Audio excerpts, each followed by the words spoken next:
কি মুরলি, সব ঠিক তো? হ্যাঁ, তোমার মায়ের শরীর ভালো আছে তো? হ্যাঁ, চলছে। হ্যাঁ। বড় মা, হ্যাঁ বলছি আপনারা তো ওদিকে যাবেন, আমি বরং ওদিকের মন্দিরটা দর্শন করে আসি। হ্যাঁ, বেশ বড় মা।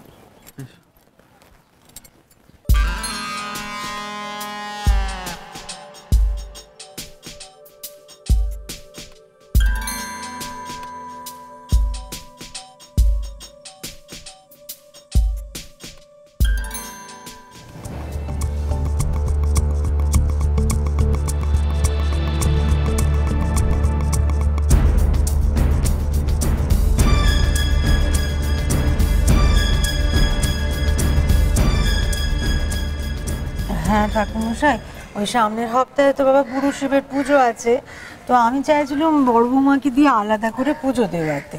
কি কি লাগে যদি একটা লিস্টি করে দেন। সে লিস্ট আমি করে দেবো এখন। তবে এখানকার খবর শুনেছেন তো? কি খবর ঠাকুরমশাই? বুড়ো শিব ঠাকুরের পুজোর দিন এই মন্দিরে আসতে গেলে পুলিশের থেকে স্পেশাল পাস বানাতে হবে। সে আবার কি? হ্যাঁ মা, আগে থেকে ওই পাস না জোগাড় করলে মন্দিরে কাউকে ঢুকতে দেবে না। এবারে পুজোর দিন পুলিশ খুব কড়াকড়ি করছে। কিন্তু কেন? শুনছিলাম মন্দিরে নাকি উগ্রপন্থীর হামলা হতে পারে।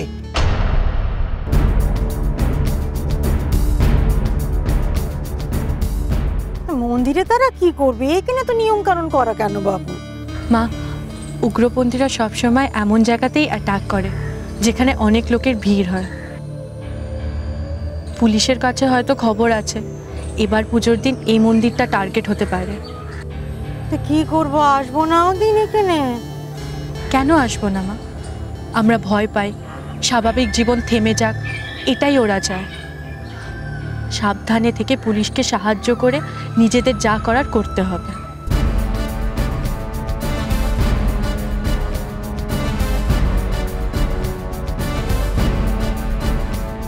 কি জানি বাপু কি চায় এরা? এই সমস্ত এত লোক মেরে তাদের কোন স্বার্থ রক্ষে হয় কে জানে? ধর্মস্থানে এমন অধর্ম ঠাকুর সইবেন? কি ভালো হবে এদের? তো সেদিনের কথা মনে পড়লে এখনো বুকের ভেতরটা হিম হয়ে যায়। বাড়ি ভর্তি লোক, নিশ্চিত আমার বেরুলো।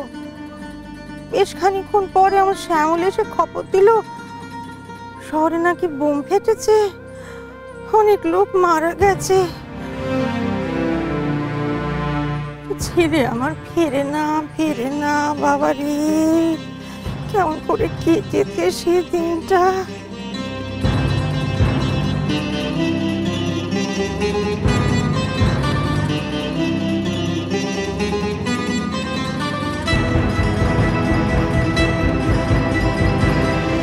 শুনেছি নাকি অনেক লোক সেদিন আর বাড়ি ফেরেনি।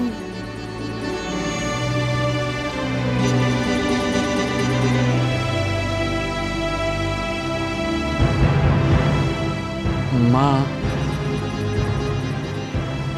তুমি ওনার কাছ থেকে সেদিন কি কি লাগবে একটু লিখে নাও। আমি উষসীকে নিয়ে একটু ওই দিকে যাচ্ছি।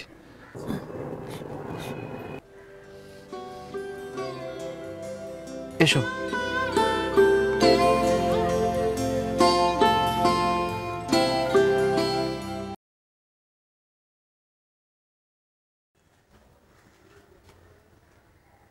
কি কাকা, শরীর ভালো তো? হ্যাঁ, ওই বাড়িতে বিয়ের মতো কাজ থাকলে যা হয় আর কি। কটা দিন বেশ ধকল গেল গো। তা মেয়ের বিয়ে ঠিকঠাক মিটেছে তো? তোমার মতো কেউ পাশে থাকলে কোনো কিছু খারাপ হতে পারে? সেদিন তুমি দয়া করে অতগুলো টাকা না দিলে মেয়েকে যে কি করে পার করতে হবে নিজেই জানো। ছি ছি কাকা, এভাবে বলছো কেন? আচ্ছা, আমি তোমাকে কি বলে ডাকি? কাকা। তাহলে তোমার মেয়ে আমার কি হলো? বোন? বোনের বিয়েতে দাদা একটুখানিও করবে না? তুমি যে আমার কি তুমি খাওয়া দাওয়া করেছো? না বাবা। সে কি, এত বেলা হয়ে গেল তুমি এখনো খাওনি? আসলে যে ডিউটি রিলিজ করে না, সে আজ আসেনি, তাই। তাই তুমি এখনো না খেয়ে রয়েছো? এটা ঠিক নয় কাকা, তুমি যাও খেয়ে এসো, আমি ততক্ষণ এইখানেই রয়েছি। না না, তুমি আবার কেন কষ্ট করবে? দেখো কাকা, তুমি যদি না খেয়ে এভাবে কাজ করো না, তাহলে আমি বেশি কষ্ট পাবো। যাও। ঠিক আছে বাবু।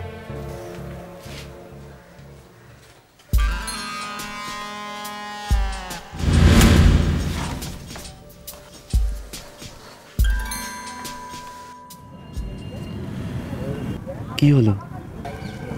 না, কিচ্ছু না। মা বাবার কথা মনে পড়ছে?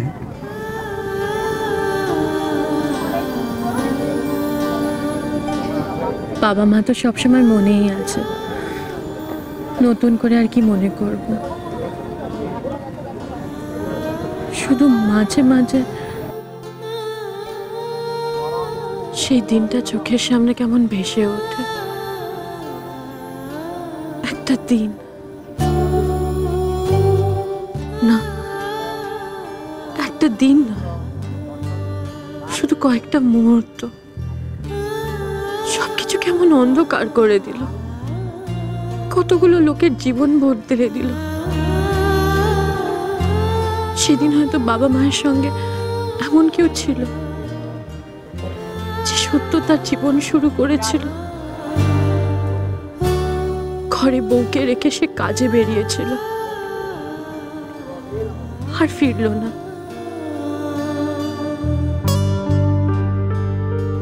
হয়তো এমন কোনো মা ছিল যার সন্তান তখনও মা বলতেও শেখেনি, তার আর মা ডাক শোনা হলো না। হয়তো এমন কেউ ছিল যে তার বৃদ্ধ বাবা মায়ের একমাত্র আশ্রয়। থাক না শশী, ওসব ভাবলে কষ্ট আরো বাড়বে। কেন নিষেধ? কেন তাদের এভাবে চলে যেতে হলো?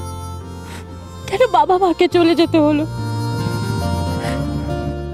কেন আমরা এরকম ঘটনাগুলোকে আটকাতে পারি না?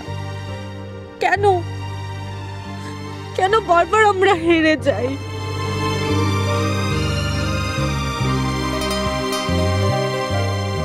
এবারে আর পারবে না। মা একটা কথা বলে, যা খারাপ তা সবসময় জিততে পারে না, একদিন না একদিন তাকে হারতেই হয়।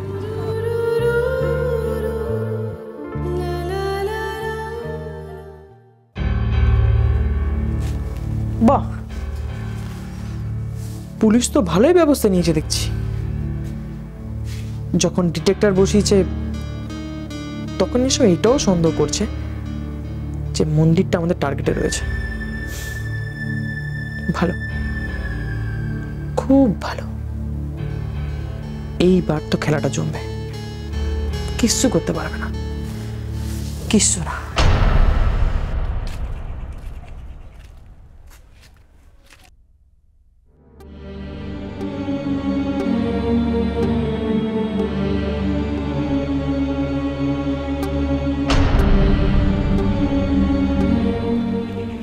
মুরলী মন্দিরের মিটার ঘরের ভেতর কি করছিল?